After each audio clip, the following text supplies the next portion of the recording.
Assalamualaikum warahmatullahi wabarakatuh. Selamat datang kembali di channel Dini Hari.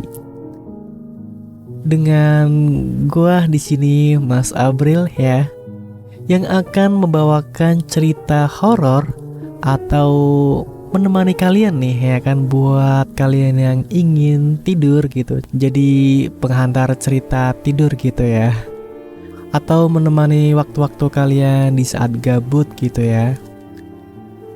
Cerita yang akan gua bawakan kali ini ditulis oleh Nugro Agung ya.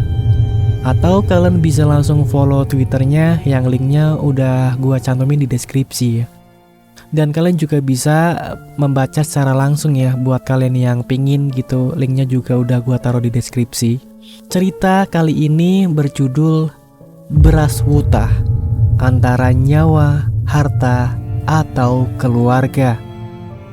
Terima kasih sebelumnya buat Nugro Agung yang udah ngizinin gua untuk membawakan cerita horornya di channel Dini Hari.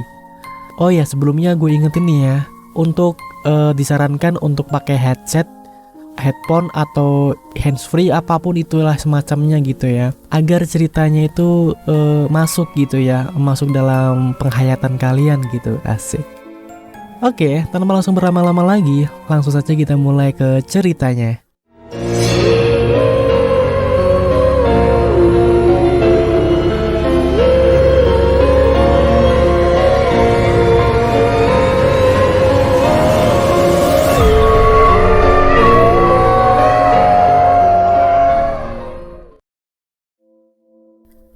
Hidup bertetangga tak selamanya berjalan baik. Kadangkala ada juga tetangga yang menyebalkan. Ada yang suka memperkeruh masalah. Harusnya bisa diselesaikan dengan lapang dada. Karena gengsi, masalah kecil jadi tambah besar. Bahkan, ilmu hitam kerap dijadikan jalan pintas. Cerita ini diambil dari kisah nyata di tahun 1998. Wah, ini tahun kelahiran gua ya di sini ya. Nama dalam cerita ini saya samarkan agar tidak ada pihak yang merasa dirugikan. Nama yang digunakan adalah nama karangan. Jika ada kesamaan dalam penokohan, itu hanya kebetulan saja. Selamat mendengarkan untuk teman-teman semua. Pak Sastro berdiri di depan pintu kamar Andang. Raut wajahnya memperlihatkan kemarahan. Tubuhnya mendekat. Tangannya langsung mencengkram tubuh anak kelas 2 sekolah dasar. Seketika itu juga, tamparan bertubi-tubi melayang ke muka Andang. Tubuh bocah itu dilempar ke pojokan kasur. Masih belum puas dengan semua itu, diambilnya bantal dan dikumpulkan ke tubuh Andang sampai sobek. Kapas berhamburan. Bocah itu hanya bisa menangis karena terus ditampar sampai tak terasa 2 giginya jatuh. Darah keluar dari mulut menetes ke spray kasur menimbulkan bercak merah. Andang menangis sejadi-jadinya. Bu Sastro datang dan Pak Sastro seketika berhenti. Matanya menatap sadis ke arah bocah yang menangis ketakutan di pojokan. Seakan dia sudah melakukan kesalahan yang tidak bisa dimaafkan. Bu Sastro menangis. Dalam hatinya dia bertanya, setan apa yang merasuki suaminya? Setan apa gitu ya, anjing malah nyanyi ya. 1998. Andang Wahyu Suseno, bocah 8 tahun. Masih senang-senangnya belajar banyak hal. Tahun ini, dia masuk sekolah mengaji. Belajar mengaji dan beberapa aturan dasar dalam agama Islam. Andang memang dikenal aktif, cerewet, dan kadang suka lepas kendali. Tapi waktu itu Andang hanyalah anak biasa saja, seperti yang lainnya. Setiap pagi Andang berangkat sekolah untuk menempuh pendidikan dasar. Sorenya, Andang belajar membaca Al-Quran. Waktu kosongnya sering diisi dengan bermain bola, berkumpul dengan temannya di lapangan komplek rumahnya. Bapak dan ibunya dulu tidak menempuh pendidikan secara baik. Faktor ekonomi yang kurang merata di desa membuat Bu Sastro putus sekolah dasar dan Pak Sastro tidak bisa melanjutkan pendidikannya setelah lulus sekolah dasar. Dari pengalaman itulah, orang tua Andang tidak ingin anaknya merasakan hal yang sama. Andang harus sekolah, harus berpendidikan, agar nasibnya tidak hanya menjadi pedagang kecil yang hasil usahanya saat itu hanya bisa untuk menyambung hidup. Keluarga Sastro berasal dari desa yang berada di perbatasan Jawa Tengah dan Jawa Timur. Merantau ke kota kecil yang berada di utara Pulau Jawa. Harapannya bisa mengubah hidup dengan berdagang di pasar. Sebagai warga pendatang, Pak Sastro selalu bilang pada Andang, "Desa mawa cara, negara mawa tata," yang artinya setiap daerah punya aturannya masing-masing. Kita hanya bisa mematuhi dan berusaha hidup damai di dalamnya. Saat Andang belajar mengaji, beberapa teman komplek rumahnya juga belajar di tempat yang sama. Tak terkecuali Ratih, yang rumahnya bersebelahan dengan rumah Andang. Jadi kadang mereka berangkat bersama. Ratih terlahir dari keluarga terpandang. Dia lahir di keluarga yang punya pendidikan baik. Orang tuanya juga bekerja di dinas pemerintahan. Rumah yang mewah, mobil, motor, dan segala kemewahan yang susah didapatkan keluarga Sastro dia punya. Tapi ada yang berbeda dari keluarga Ratih. Orang tuanya Pak Wandi dan Bu Wandi termasuk orang yang kurang bergaul. Keluarga itu terkenal angkuh dan tak akrab dengan tetangga yang lainnya. Pokoknya, jangan sampai membuat masalah dengan keluarga Ruswandi. Mereka keluarga kaya yang selalu tertutup karena sibuk dengan urusan pekerjaannya. Sangat berbeda dengan keluarga Sastro yang penuh kesederhanaan. Andang dan Ratih bukanlah teman yang akrab. Mereka hanya bertemu di tempat mengaji saja. Pelajaran di tempat mengaji tidak hanya mengajarkan cara baca dan tulis huruf hijaiyah, tetapi juga mengajarkan fikih tingkat dasar yang kaitannya soal sholat, puasa, apa yang boleh dimakan dan apa yang tidak boleh dimakan, halal dan haram. Guru ngaji sering sekali menyebut kata haram pada hal-hal yang dilarang. Bagi Andang, kata itu masih terdengar asing di telinganya. Sampai ketika Andang bertanya, "Kenapa sholat laki-laki dan perempuan itu dipisah?" Ustadz menjawab, "Karena haram hukumnya dan menjadi tidak sah jika sholat laki-laki dan perempuan itu campur dalam satu saf." Pak Ustadz juga menjelaskan, sehabis wudhu, laki-laki tidak boleh menyentuh perempuan secara langsung. Bisa batal karena bukan mahramnya. Mendengar jawaban itu membuat Andang menjadi paham. Namun Andang jadi sering memakai kata haram pada apa yang dilarang dalam aturan agamanya. Kata haram membekas di pikiran bocah itu, yang ternyata malah membawa masalah besar karena menimbulkan kesalahpahaman. Hari selanjutnya ada pelajaran tentang sholat. Semua murid diajarkan untuk praktek gerakan sholat. Hal pertama yang dilakukan dalam sholat adalah wudhu. Semua murid berbaris untuk mengambil air wudhu. Andang mengambil air wudhu saat gilirannya tiba. Di sebelah adalah baris untuk murid perempuan. Selesai wudhu, Andang diajarkan doa setelah wudhu. Saat selesai membaca, tiba-tiba ada Ratih di depannya dengan senyum usilnya. Tiba-tiba dia memegang tangan Andang, diikuti dengan raut muka yang menyebalkan. Sontak bocah itu berteriak, "Ratih, ini haram tahu.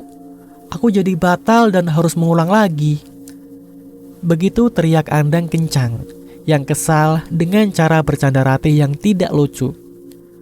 Ustadz mendamaikan mereka berdua. Ratih langsung terdiam.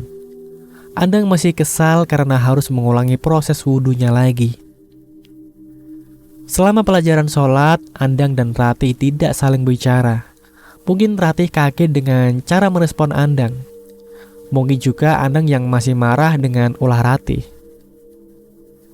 Sepulang mengaji, mereka berdua pulang sendiri-sendiri. Kebetulan Ratih saat itu dijemput Bu Wandi. Hari Sabtu, hari libur untuk kegiatan mengaji. Andang melihat ke depan. Dia melihat Pak Sastro yang sedang membersihkan teras depan rumahnya dari daun pohon jambu yang jatuh berserakan. Bu Sastro sedang mencuci di kamar mandi. Merasa tidak ada hal yang bisa dilakukan, Andang kembali ke kamar, bermain dengan beberapa mainannya. Tak beberapa lama, sayup-sayup terdengar suara orang ribut di depan rumah.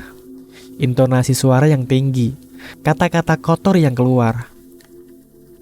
Terdengar di telinga Andang kalimat yang diucapkan dari seorang. "Dasar orang perantau gak tahu diri. Kalau gak bisa mendidik anakmu, bawa ke kami biar kami beri pelajaran." Andang penasaran dengan apa yang terjadi di depan. Baru saja tubuhnya mau berdiri, dia sudah melihat Pak Sastro yang berada di depan pintu kamarnya. Matanya melihat tajam ke arahnya, mukanya memerah, tidak ada kata dari mulutnya.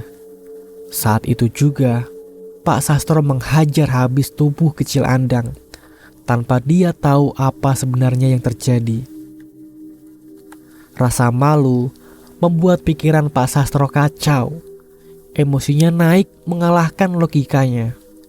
Bu Sastro yang lambat dalam merespon masalah itu datang dengan perasaan yang hancur. Melihat anak lelakinya babak belur dihajar oleh suaminya. Kamar anak itu berantakan, kapas berserakan. Baju bocah itu compang-camping, darah keluar dari mulut dan dahinya. Bu Sastro hanya pasrah menangis dan bertanya pada suaminya. "Ono opo toh Pak? Andang bikin ulah apa lagi?" "Anak ini selalu membuat malu," jawab Pak Sastro. "Bapak malu dilabrak keluarga Ruswandi di depan tetangga yang lain. Bapak dicaci maki karena masalah yang kamu buat dengan Ratih kemarin. Ngomong opo kamu Andang sama Ratih? Ngomong opo?" Andang masih diam, bingung dan menangis di pojokan, menahan lukanya, menahan rasa takutnya. "Pak Sastro, kalau gak bisa mendidik anaknya bawa sini. Saya hajar mulut anak bapak yang rusak itu." Terdengar suara dari balik tembok kamar Andang. Suara itu adalah suara Bu Wandi yang berteriak dari samping rumahnya. Posisi rumah antar tetangga memang berdempetan. Sialnya lagi, ventilasi rumah keluarga Pak Sastro berada persis di sebelah halaman samping rumah keluarga Ruswandi. Bu Sastro semakin bingung dengan apa yang terjadi. "Le, kamu bikin masalah apa sama Ratih?" "Masalah apa Bu? Anda gak merasa buat masalah," jawab Andang yang masih menangis sesenggukan. "Mulutmu Londang, kok bisa nyebut kata itu? Kalau ngomong dijaga. Kamu bilang sama Ratih kalau dia anak haram kan?" bentak Pak Sastro pada Andang. Andang kaget. Dia terkejut dengan apa yang dia dengar. Kepalanya langsung menengok kiri dan kanan berulang kali, mengisyaratkan bahwa itu adalah hal yang salah. "Boten Pak, Andang cuman..." Plak, tongkat sapu mengenai kakinya. Andang menangis keras. "Berani kamu sama bapak? Mau bilang apa lagi, ha?"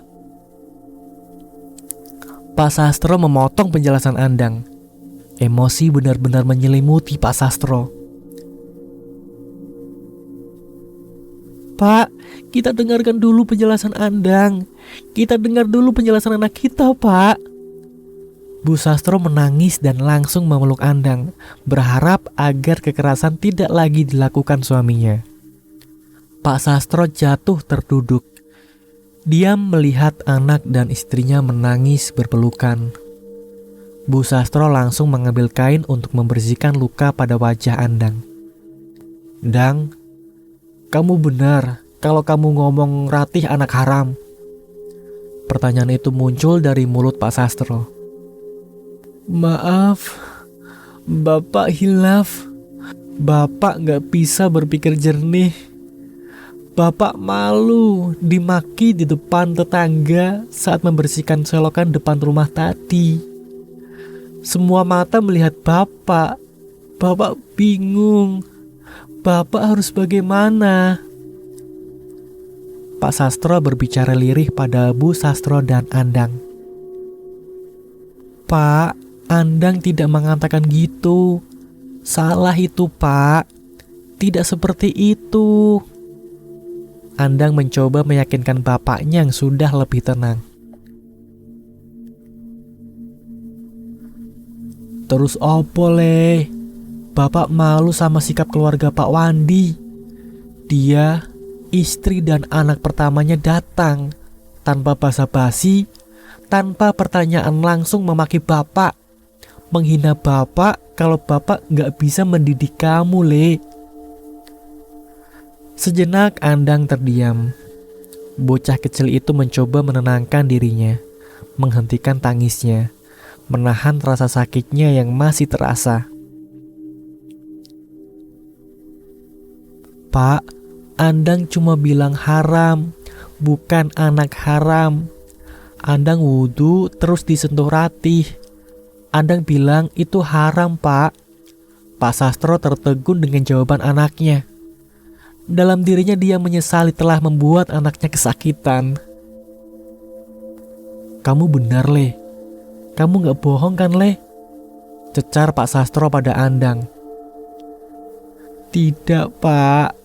Bapak kalau tidak percaya, Bapak tanya saja sama Pak Ustadz. Pak Sastro langsung bangun dari duduknya. Dia berjalan keluar rumah.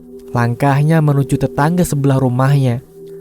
Pak Wandi ternyata masih ada di depan rumah. Hei, sudah kowe ajari anakmu itu untuk bicara baik? Kalau belum, bawa sini. Aku hajar mulutnya dengan tanganku. Sambutan yang begitu keras langsung menampar Pak Sastro. Beberapa saat dia terdiam. Misal nih ya, punya tetangga kayak Pak Wandi, enaknya diapain nih menurut kalian? Tulis di kolom komentar ya. Oke, mari kita lanjut ya. Maaf Pak, ini ada yang salah. Anak saya tidak mengatakan begitu. Pak Wandi tidak percaya dengan pembelaan Pak Sastro. Walah, omongan anakmu kuwi wis dol, ora sopan, ora bisa dipercaya. Pak Wandi masih menolak penjelasan dari Pak Sastro. Sepertinya emosi telah membutakan hatinya. Begini saja Pak, Senin, mending Bapak dan saya bertanya saja dengan Pak Ustadz agar ada jalan terang. Pak Sastro berusaha memberikan solusi. Ya wes, saya tidak akan takut. Keluargamu itu yang salah. Orang perantauan gak tahu diri. Pak Wandi langsung masuk ke rumahnya, menutup pintu dengan keras, meninggalkan Pak Sastro yang masih berdiri.